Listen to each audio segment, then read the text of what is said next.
অচক্ষ নামাজ পড়েই ভেবে বসবেন না যে অনেক কিছু করে ফেলছে। এক চিল্লা দিয়ে মনে করে ফেলবেন না যে দিনের জন্য অনেক কিছু করে ফেলছে। একটা হজ করেছেন, ওমরা করেছেন, সিয়াম রেখেছেন, দিনের জন্য দান সৎকার করেছেন, একটা মাদ্রাসা মসজিদ করেছেন, ভেবে বসবেন না আপনি সব অনেক কিছু করে ফেলেছেন এবং অন্যরা সব কক্রোচ তেলা পোকা ওরা জাহান্নামে যাবে এমনটা মনে করবেন। জানি না আমরা যে কার আমলের কতটুকু আল্লাহর কাছে কবুল হচ্ছে।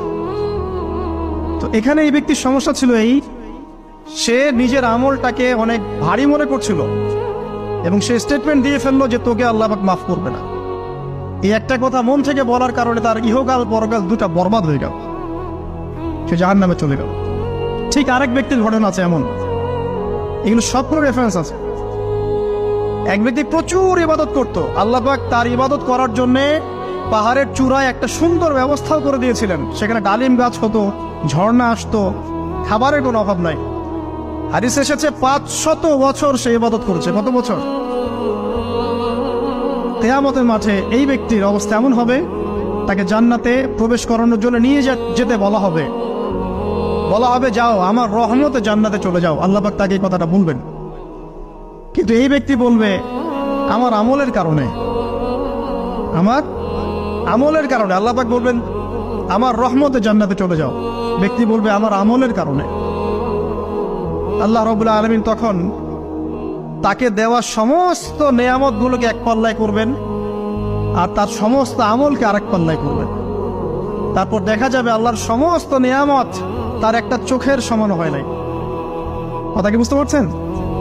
একটা চোখের যে নেয়ামত আল্লাহ পাকের, সমস্ত আমল ও 500 বছরের ইবাদত এতটুকু হয়নি।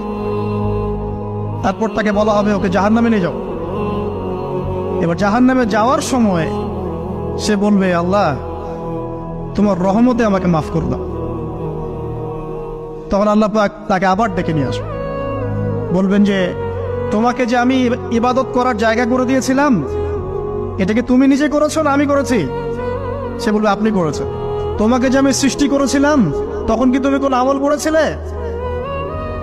বলবে না।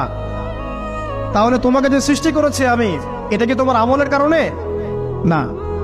তোমাকে সারা দুনিয়াতে এত নেয়ামত দিয়েছি, এটা কি তোমার আমলের কারণে? সে বলবে না। তখন তাকে জান্নাতে প্রবেশ করানো হবে। কিয়ামতের মাঠে এমন অনেক ঘটনা ঘটবে যেটা আমাদের চিন্তার বাইরে। আরেকজন ব্যক্তিকে ডেকে আনা হবে, যে ব্যক্তি একটা দুটা নয় বরং 100টা খুন করেছে। সে 99 জন মানুষকে হত্যা করার পর ফতোয়া খুঁজে বেড়াচ্ছিল যে আমার তওবা কবুল হবে কিনা। একজন আবেদের কাছে গিয়েছে। আবেদ আর আলেম কিন্তু এক জিনিস না। আবেদ মানে যে প্রচুর ইবাদত করে, তার জ্ঞান কম, সে শুধু জানে কিভাবে ইবাদত করতে হয়। আলেম হচ্ছে সে যে শরীয়তের গভীর জ্ঞান জানে আবার ইবাদতও করে। আবার যারা জ্ঞান আছে আমল নাই, সেও কিন্তু প্রকৃত আলেম না।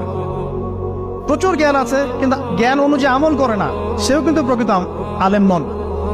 এবার আসেন, তো এই আবেদের কাছে গিয়ে সে বলছে আমার কি ক্ষমা হবে? আমি 99টা খুন করেছি। সে বলল তোমার আবার ক্ষমা? তোমার ক্ষমা নাই। তখন এই ব্যক্তি এই আবেদকে হত্যা করে 100টা খুন পূর্ণ করলো, ওকেও সে মেরে ফেলছে। আমার ক্ষমাই হবে না তো তোর বেঁচে থাকার কি দরকার, তুইও মর।